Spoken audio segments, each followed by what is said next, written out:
Hai teman-teman semua, selamat berjumpa lagi dan selamat datang untuk kalian yang baru mengunjungi kanal Cerita Bergambar ini.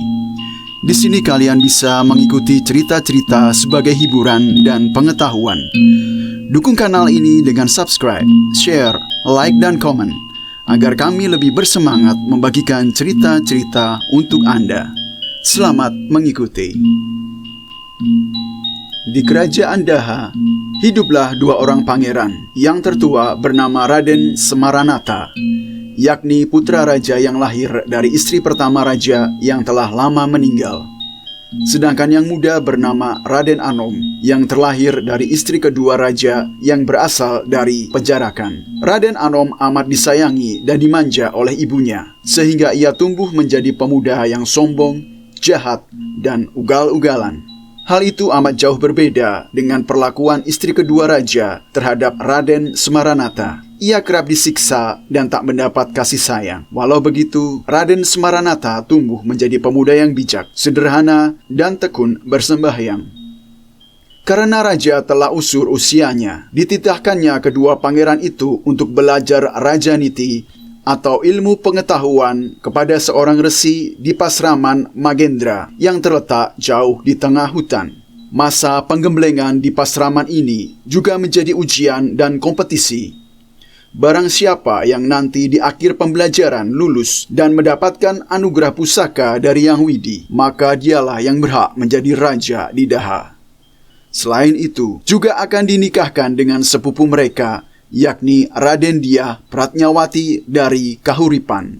Maka kedua pangeran itu pergi ke tengah hutan tempat Pasraman itu berada. Di Pasraman, kebetulan Raden Dyah Pratnyawati juga sedang menuntut ilmu. Di Pasraman, Raden Semaranata amat pintar, rajin, dan tekun dalam menuntut ilmu. Lagi pula ia selalu taat kepada perintah guru dan berdisiplin. Tak heran bila hati Dyah Pratnyawati terpikat padanya.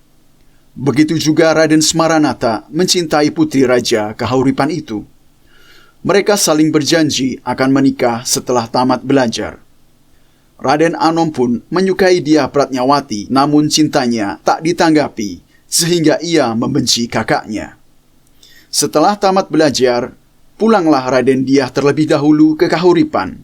Sang resi pun berpesan secara khusus kepada Raden Semaranata bahwa saat ia pulang nanti bakal ada bahaya yang mengancamnya. Maka selain diminta agar hati-hati dan waspada, sang resi memberikan sebuah benda berupa cincin yang bernama Jagasatru, yang berarti penangkal musuh. Sebelum pulang, Raden Semaranata dan Raden Anom harus tinggal untuk menjalani syarat terakhir, yakni bertapa memohon pusaka pada Yang Widi. Yang mendapatkan pusaka tersebut akan diangkat menjadi raja di Daha. Dalam menjalani tapa itu, Raden Anom masih membawa sifat aslinya yang tercela. Ia memilih tempat bertapa di tepi sebuah desa, sehingga ia dapat memuaskan nafsunya dengan makan seenaknya, mabuk-mabukan, dan bermain perempuan. Maka sebagai konsekuensinya, Raden Anom tak mendapatkan anugerah. Lain sekali halnya dengan tapa brata yang dilakukan oleh Raden Semaranata. Hal itu dilakukan dengan tekun. Mantram Kuntisraya dihafal terus-menerus agar mendapat anugerah. Sebagaimana tapa sesungguhnya yang disertai dengan mati raga, Raden Semaranata berusaha sekuat mungkin untuk mohon pertolongan Tuhan agar dapat mengekang nafsu-nafsunya, termasuk dalam hal makan dan minum. Makan dan minum hanya dilakukannya saat ia memang membutuhkannya untuk menopang raganya. Bahkan, ia tak makan dan minum selama 7 hari. Yang dimakannya hanya umbi-umbian rebus dan buah-buahan tertentu. Setelah 9 bulan melakukan tapa dengan tekun, dengan ketabahan yang sekuat baja, akhirnya Yang Widi berkenan menganugerahkan sebilah keris yang gagangnya dihiasi intan permata. Selain itu, Raden Semaranata mendapat anugerah sekuntum bunga bambu kuning yang adalah pasangan dari keris itu. Keris dan bunga itu masing-masing bertuliskan angkara. Maka setelah mendapatkan anugerah, Raden Semaranata berpamitan kepada sang resi dan pulang ke Daha melalui hutan belantara. Sementara itu di Daha, ibu Raden Anom mengkhawatirkan putranya kalau tak mendapatkan anugerah pusaka. Istri kedua Raja Daha itu berambisi agar putranya menjadi raja. Maka ia merencanakan dan menitahkan suatu niat buruk. Ia mengutus Patih Agung untuk menjemput putranya sekaligus membunuh Raden Semaranata. Maka berangkatlah Patih Agung ke hutan. Setelah bertemu dengan Raden Anom, mereka berdua pun mencari Raden Semaranata. Kebetulan saat itu Raden Semaranata sedang bersiap-siap untuk turun gunung. Maka berjalanlah mereka bertiga. Sesampainya di bagian hutan yang paling rapat dan gelap, Raden Semaranata ditusuk dari belakang oleh Raden Anom dan Patih Agung. Keris dan pusakanya diambil oleh Raden Anom, mayatnya dibuang di jurang yang dalam. Maka mereka pun kembali ke keraton dengan berpisah jalan agar tak mengundang kecurigaan raja. Di istana, Raja Daha bergembira karena mengira putra keduanya telah berhasil mendapat anugerah pusaka itu. Namun ia amat bersedih begitu mendengar Raden Semaranata telah tewas diterkam harimau dan terjungkal ke jurang yang dalam. Namun kedukaan itu tak diperlihatkannya karena sebenarnya ia takut pada permaisurinya. Lalu atas desakan dari permaisuri dan Patih Agung, Raden Anom dinobatkan menjadi raja.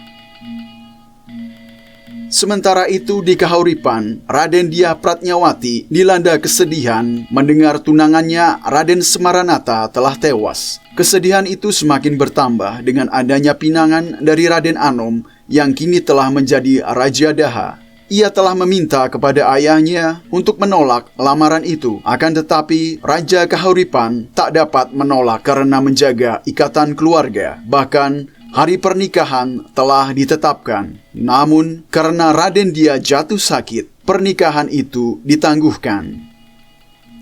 Sakit Raden Dyah Pratnyawati semakin parah, bahkan mengalami gangguan jiwa. Berbagai cara dan upaya dilakukan untuk menyembuhkannya, tetapi tidak ada yang berhasil. Bahkan, penyakitnya semakin parah, sampai-sampai Raden Dyah tidak dapat bangun dan berbicara. Raja Kahuripan semakin bingung dan sedih atas hal itu. Ditambah lagi adanya ancaman dari Raja Daha yang akan menyerang Kahuripan dengan tuduhan bahwa Raja Kahuripan sengaja menunda-nunda hari pernikahan. Lantas Raja Kahuripan membuat sayembara yang isinya siapa yang mampu menyembuhkan putrinya dan mengalahkan Raden Anom akan dinikahkan dengan sang putri dan diangkat menjadi raja. Kabar sayembara itu tersiar jauh. Di suatu dusun di pinggiran kerajaan, hiduplah seorang ahli spiritual dan pengobatan yang bernama Dukuh Ampel Gading. Ia dikenal sebagai orang sakti yang ahli dalam mengobati berbagai penyakit. Telah banyak orang yang disembuhkannya. Ia suka menolong siapa saja tanpa mengharapkan imbalan. Mendengar putri Raja Kahuripan sedang sakit keras, pergilah ia untuk mencoba mengobati sang putri. Tibalah Dukuh Ampel Gading di sebuah desa di wilayah Kahuripan. Dilihatnya, pasukan Daha sedang menyerang penduduk desa itu. Penduduk desa banyak yang disiksa dan dibunuh, para perempuan diperkosa, dan harta mereka dijarah. Dukuh Ampel Gading tak tinggal diam. Hanya dengan sebatang tongkat bambu dihalonya pasukan Daha seorang diri. Berkat kesaktiannya, pasukan Daha dibuat kocar-kacir dan melarikan diri. Berita tentang kesaktian Dukuh Ampel Gading yang berhasil mengusir pasukan Daha didengar oleh Raja Kahuripan. Maka Raja mengutus para menteri untuk menjemput sang Dukuh. Setelah sampai di istana, Dukuh Ampel Gading mengutarakan tujuannya kemari adalah untuk mengobati sang putri. Maka diantarlah ia menuju ke Putren untuk melihat sakit sang putri. Amat sedih hati Dukuh melihat keadaan sang putri. Ia pun meminta waktu untuk bersemadi di kamar yang khusus disiapkan untuk itu. Setelah 3 hari bersemadi, sang Dukuh keluar dengan membawa semangkok air putih. Air itu dipercikan di sekujur tubuh sang putri dan sisanya diminumkan.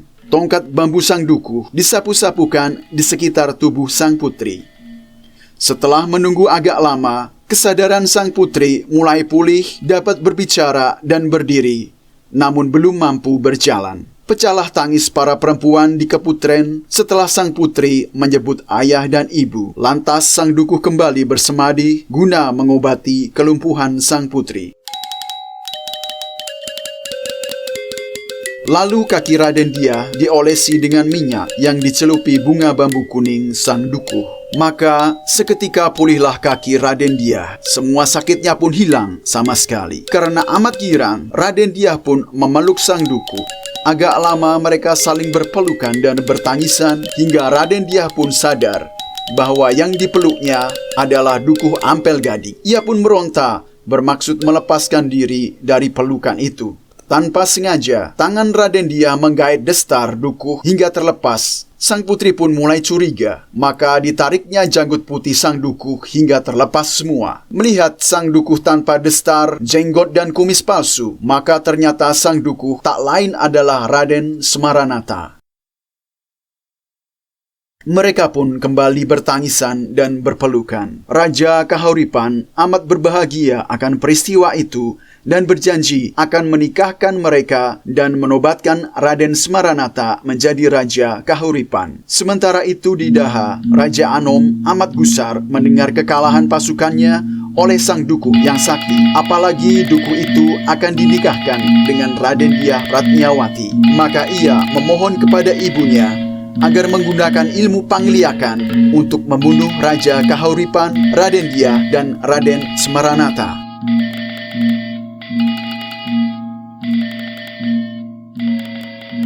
Namun dalam pertempuran itu, permaisuri Raja Daha itu tewas. Mengetahui ibunya tewas dalam peperangan itu, secara serampangan, Raja Anom memerintahkan pasukannya menyerang kerajaan Kahuripan. Dalam pertempuran itu, dengan mudah pasukan Daha dikalahkan. Raja Anom sendiri terbunuh oleh keris Raden Semaranata.